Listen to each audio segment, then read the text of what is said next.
Compromís per Gandía ha presentado hoy una campaña a través de la cual pretende sensibilizar a la opinión pública sobre los beneficios que aporta la Mancomunitat de Municipis de la Safor a los ciudadanos. Para ello, ha creado una página web, somsafor.compromís.ws,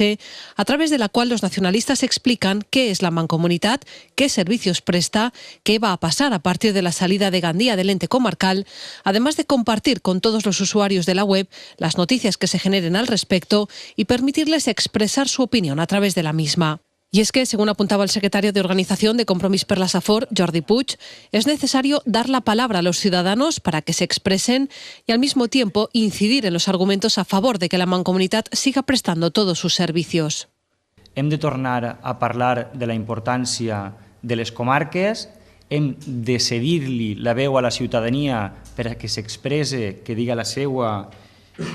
tot el món, les associacions, la ciutadania i tots els partits polítics, i hem de tornar a explicar la importància en concret d'esta mancomunitat. Per què? Pel que significa i pels serveis que presta. Com sabeu, la mancomunitat és una entitat amb més de 30 anys d'història,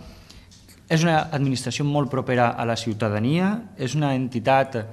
econòmicament sanejada i ben gestionada,